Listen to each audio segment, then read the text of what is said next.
তো এটার উচ্চারণটা কোম্পানি এরকম ভাবে হবে। আর গডস, এখানে দেখো গডের সাথে অ্যাপোস্ট্রফি এস আছে, অর্থাৎ গড এর, ঈশ্বরের, কোম্পানি মানে সঙ্গ, ঈশ্বরের সঙ্গ।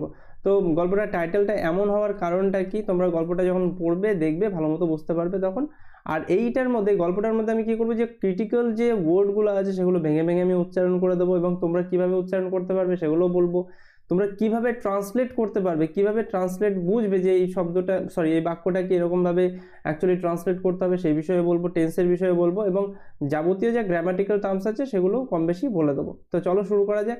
দেখো এখানে আছে কি, once two friends were passing through a forest. যখনই তোমরা কোনো গল্প পড়বে ডেফিনেটলি আগে ফুল স্টপ পর্যন্ত পুরোটা পড়ে নেবে, তারপরে এবার আস্তে আস্তে জিনিসগুলোকে বোঝার চেষ্টা করবে। দেখো এখানে ওয়ান্স মানে একদা বা একবার, টু ফ্রেন্ডস মানে দুজন বন্ধু, এখানে টু আছে ওই কারণে এই ফ্রেন্ডসটা মানে ফ্রেন্ডের ফ্রেন্ডস হয়ে গেছে, প্লুরালে আছে। ওয়্যার মানে ছিল, পাসিং, এখানে দেখো একটু এইগুলো বোঝার চেষ্টা করবে যে ওয়্যার আছে, ওয়াজ ওয়ার থাকলে তারপরে যদি আইএনজি ফর্ম ভার্ব থাকে, এখানে দেখো না আইএনজি আছে, তো এখানে ওয়্যার পাসিং অর্থাৎ এটা পাস্ট কন্টিনিউয়াস টেন্সে আছে, আর গল্পগুলো একটু পাস্ট টেন্সেই হয়। তো এখানে করছিল, যাচ্ছিল, খাচ্ছিল, এরকমভাবে কিন্তু মানেটা হবে। তাহলে কি, দুজন বন্ধু, পাসিং মানে যাচ্ছিল, থ্রু মানে মধ্যে দিয়ে, এইটা হচ্ছে প্রিপোজিশন, কোনো কিছুর মধ্যে দিয়ে যাওয়া, এইটা বোঝানোর জন্য থ্রু এর ব্যবহারটা করা হয়। আর এখানে জিএইচটা কিন্তু সাইলেন্ট অবস্থায় আছে, তো এটা বুঝতে হবে তোমাদের। তো কিসের মধ্যে দিয়ে যাচ্ছিল, আ ফরেস্ট, একটা বনের মধ্যে দিয়ে যাচ্ছিল, ঠিক আছে, পাসিং যাচ্ছিল। নাও এখন, ইট ওয়াজ টাইম অফ নামাজ, এখানে দেখো এটার এইটা, এই যে নামাজ, এটা অ্যাকচুয়ালি নেমিং ওয়ার্ড। কি করে বুঝলাম, দেখো এখানে এনটা ক্যাপিটালে আছে, তার আগে কিন্তু কোনো ফুল স্টপ বা কিছু নেই। যখনই তোমরা দেখবে এরকম ফুল স্টপ বা কিছু নেই, তারপরেই এরকম ক্যাপিটাল দিয়ে কোনো শব্দ শুরু হচ্ছে, ডেফিনেটলি মানে 99% ক্ষেত্রে ওটা নেমিং ওয়ার্ডই হবে। আর সেই ক্ষেত্রে কিন্তু ওই ভিসিবি রুল, ভিসিসি রুলস এগুলো কাজ করে না। তো এটা তোমরা দেখে বুঝতে পারবে। যাই হোক, তো এখন ইট ওয়াজ টাইম, এই সময়টি, ওয়াজ মানে ছিল, এই সময়টি ছিল, অফ মানে এর, কিসের, নামাজের, নামাজের সময় ছিল, ওই বনের মধ্যে দিয়ে যাচ্ছিল তখন সময়টা কিসের ছিল, নামাজ পড়ার সময় ছিল। সুতরাং দে বোথ ডিসাইডেড, তারা, বোথ মানে দুজনেই বা উভয়েই বলতে পারি আমরা, তারা উভয়েই সিদ্ধান্ত নিল, টু অফার নামাজ, নামাজ পড়ার, এখানে অফার নামাজ মানে নামাজ পড়ার, নামাজ পড়তে, টু আছে, নামাজ পড়তে তারা দুজনে সিদ্ধান্ত নিল। when both were busy in prayers, prayers কথার অর্থ হচ্ছে প্রার্থনা, এই শব্দটাকে একটু ভালো মতো বোঝো, PRAY, এটাকে প্রে বা প্রেই এরকম ভাবে পড়তে পারি, ইয়ার এর জন্য আর, প্রে আর বা প্রেয়ার, তারপরে এস যোগ হয়েছে প্রেয়ার্স, ওকে, প্রেয়ার্স মানে প্রার্থনা করা। এখানে ইনের ব্যবহারটা কেন করা হয়েছে, ইনের ব্যবহার এখানে অবস্থা বোঝানোর জন্য ব্যবহার করা হয়েছে। কি অবস্থায় ছিল তারা, তারা প্রার্থনারত অবস্থায় ছিল, প্রার্থনা করছিল, ঈশ্বরের কাছে প্রার্থনারত অবস্থায় ছিল, ওই কারণে ইনের ব্যবহারটা করা হয়েছে। তো এখানে ওয়েন বোথ, যখন দুজনেই বা উভয়েই, ওয়্যার মানে ছিল, বিজি মানে ব্যস্ত, কি অবস্থায় ব্যস্ত ছিল, প্রার্থনারত অবস্থায় ছিল, প্রার্থনারত অবস্থায় ব্যস্ত ছিল। They heard the roar of a lion, they মানে তারা, হার্ড মানে হিয়ারের পাস্ট ফর্ম এটা, ঠিক আছে, এখানে দেখো দের পরেই হার্ড মানে পাস্ট ফর্মে আছে, V2 তে আছে, ঠিক আছে। এখানে দেখো ভার্বের আগে কিন্তু, এটা তো ভার্ব, কাজ করা, শোনা তো একটা কাজ করা বোঝায়, এই কাজ করা জাতীয় যে ওয়ার্ডগুলো আছে সেগুলোকে ভার্ব বলি, তার আগে যদি কোনো অক্সিলারি ভার্ব না থাকে ডেফিনেটলি সেটা V2ই হয়ে থাকে। তো এখানে দে তারপরে হার্ড, আর V2 থাকলে সেটা ডেফিনেটলি কোন টেন্সে হয়ে থাকে, পাস্ট ইনডেফিনিট টেন্স বা সিম্পল পাস্ট টেন্স। তাহলে দে হার্ড তারা শুনতে পেয়েছিল, দ্য রোর, রোর কথার অর্থ হচ্ছে গর্জন, অফ আ লায়ন, অফ মানে এর, আ লায়ন মানে একটা সিংহর, একটা সিংহর গর্জন শুনতে পেয়েছিল তারা। তারপরে কি হলো, দ্য ফার্স্ট ফ্রেন্ড মানে প্রথম বন্ধু, দুজন বন্ধু আছে, এখানে একটা বন্ধু, এখানে একটা বন্ধু তোমরা দেখতে পাচ্ছ। তো দুজন বন্ধুর মধ্যে কি করছে, প্রথম যে বন্ধু সে কি করছে, গট ফ্রাইটেন্ড, ফ্রাইটেন্ড মানে ভয় ভীত হয়ে যাওয়া, ঠিক আছে, ভয় পেয়ে যাওয়া, ভয় ভীত হয়ে যাওয়া। সে প্রথম বন্ধু কি হলো, ভীত হয়ে গেল বা ভয় পেয়ে গেল। অ্যান্ড এবং ক্লাইম্ড, এটার উচ্চারণটা ক্লাইম্ড, এখানে এম এর পরে বি, ক্লাইম থেকে ক্লাইম্ড হয়েছে, ইডিটা পরে যুক্ত হয়েছে, আর ইডি পরে যুক্ত হলে কি হয়, ই এর উচ্চারণটা কিন্তু এখানে হয় না। আর এখানে দেখো ক্লাইম, যখন এম এর পরে বি থাকে সেই ক্ষেত্রে বি সাইলেন্ট থাকে, তো ক্লাইম থেকে ক্লাইম্ড, ওকে, মানে গাছে চড়া, কোনো জায়গায় চড়ে ওঠা, সেটাকে ক্লাইম্ড বলা হয়। তো কি করলো, ভয় পেলো অ্যান্ড এবং climbed on a tree, on মানে ওপরে, আর ট্রি মানে একটি গাছের চড়ে বসলো। বাট কিন্তু দ্য সেকেন্ড ফ্রেন্ড, মানে দ্বিতীয় যে বন্ধুটা ছিল, কেপ্ট প্রেয়িং, কেপ্ট মানে রাখা, প্রেয়িং মানে প্রার্থনাটা বজায় রাখলো, ঠিক আছে। তারপরে কি হলো, the lion came there and gazed at him and the first friend. তো কী করলো, দ্য লায়ন কেম, সিংহটি এসেছিল, ঠিক আছে, সিংহটি এসেছিল, দেয়ার মানে সেখানে, অ্যান্ড এবং গেজড, এই যে গেজ কথার অর্থ হচ্ছে এক দৃষ্টিতে দেখা, ঠিক আছে। তো গেজ মানে দেখলো, অ্যাট হিম তার দিকে, অ্যাটটা এখানে দিকে অর্থে বোঝানো হয়েছে, ঠিক আছে।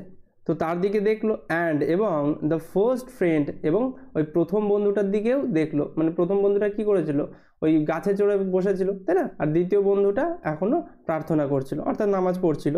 বাট কিন্তু ডিডন্ট ডু এনিথিং, কিন্তু কিচ্ছু করলো না, এনিথিং মানে কিচ্ছু, ডু মানে করা, ডিডন্ট ডু মানে কিচ্ছু না করা, কিন্তু কিছু করলো না মানে সিংহটা আসলো ঠিকই, কিন্তু সেখানে এসে সে কিছু করলো না তাদেরকে।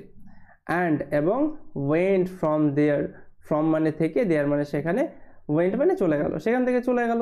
তারপরে কি হলো, দেন তারপর বোথ ফ্রেন্ড মানে উভয় বন্ধুই, ওয়েন্ট অ্যাহেড মানে সামনে এগিয়ে গেল, অ্যাহেড মানে সামনে এগিয়ে যাওয়া, ওয়েন্ট মানে যাওয়া, ঠিক আছে, গেল, সামনে এগিয়ে গিয়েছিল। সাডেনলি হঠাৎ, দ্য সেকেন্ড ফ্রেন্ড মানে সেকেন্ড যে মানে দ্বিতীয় যে বন্ধুটা ছিল, সে কি করলো, স্ল্যাপড চড় মারলো, হিমসেলফ নিজেকে, অন হিজ চিক তার গালের উপরে, অন আছে এখানে, অন মানে ওপরে, তার গালের উপরে একটা চড় মারলো সে নিজেই।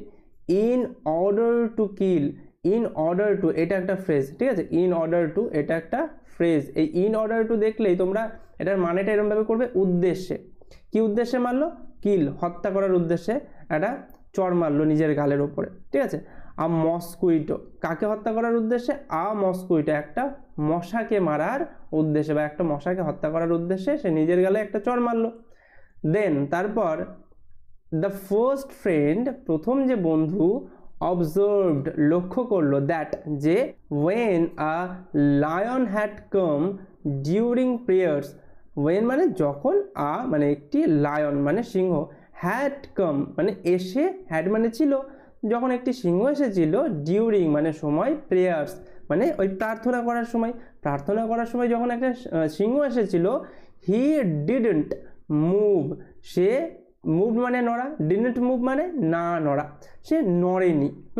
যখন একটা সিংহ আসলো এই প্রেয়ারের সময়, তখন কিন্তু সে আর নড়েনি সেখান থেকে। ওই প্রথম বন্ধুটা নড়েছিল, কিন্তু প্রথম বন্ধুটা গাছে উঠে পড়েছিল, সেকেন্ড বন্ধুটা কিন্তু কিচ্ছু করেনি, সে প্রেয়ারই করছিল।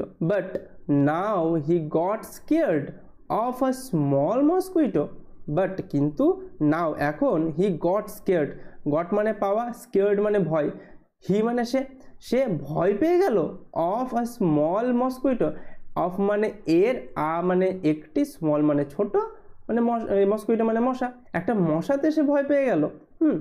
দেন তারপর দ্য সেকেন্ড ফ্রেন্ড রিপ্লাইড, তারপরে ওই যে এই কথাটা যখন বললো ওকে, যে তোমার সামনে এত বড় একটা সিংহ এসেছিল, সে তোমাকে চাবিয়ে খেয়ে ফেলতো কাঁচা, তুমি তখন ভয় পেলে না, তোমার সামনে একটা মশা আসলো, তোমার গালে বসলো এবং তাকে তুমি হত্যা করে দিলে, এরকম যখন বললো, দেন দ্য সেকেন্ড ফ্রেন্ড, তখন ওই সেকেন্ড যে বন্ধুটা ছিল, দ্বিতীয় বন্ধুটা যে ছিল, যে কিনা নামাজ পড়ছিল, সে কিন্তু গাছে ওঠেনি, সে কী করলো, রিপ্লাইড সে উত্তর দিল, দ্যাট টাইম সেই সময়, আই ওয়াজ উইথ গড আমি ঈশ্বরের সাথে ছিলাম, আমি কিসের সাথে ছিলাম, ঈশ্বরের সাথে ছিলাম।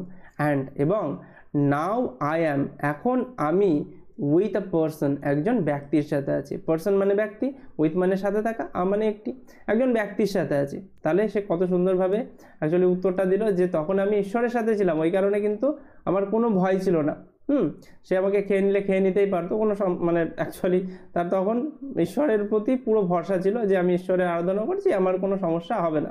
কিন্তু এখন আমি আর ঈশ্বরের সাথে নেই, আমি একজন মানুষের সাথে আছি, ওই কারণে আমার মশাটাকে হত্যা করতে হলো। এই হলো তার যুক্তি আর কি। যাই হোক, তো এখানে মোরালটা কিন্তু আমরা দুর্দান্ত একটা মোরাল পাই, একটু ভালো মতো যদি খেয়াল করি তাহলে এই মোরালটা কিন্তু অনেক কিছু বলে আমাদের। কি বলে, যে God's company always make fearless, God's company মানে ঈশ্বরের সঙ্গ, অলওয়েজ মানে সবসময়, মেক ফিয়ারলেস কথার অর্থ হচ্ছে নির্ভীক বা ভয় না পাওয়া, মেক্স মানে করে তোলা। তাহলে ঈশ্বরের সঙ্গ আমাদের সবসময় কী করে তোলে, নির্ভীক করে তোলে বা ভয়হীন করে তোলে। দেখবে আমরা যখন কি করি, কোনো কিছুতে ভয় পাই, আমরা কিন্তু ঈশ্বরকে একমাত্র স্মরণ করি, কেননা আমরা জানি লাস্ট যে ভরসা সেটা ঈশ্বর।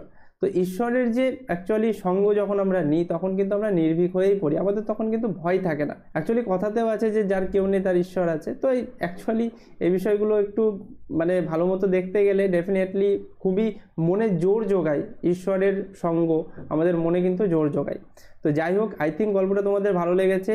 তো জানাবে কেমন লাগলো, আর কোন জিনিসটা তোমরা অ্যাকচুয়ালি বুঝতে অসুবিধা হয়েছে, কোন জিনিসটা বুঝতে পারলে না, কোন জিনিসটা বুঝতে পেরেছো।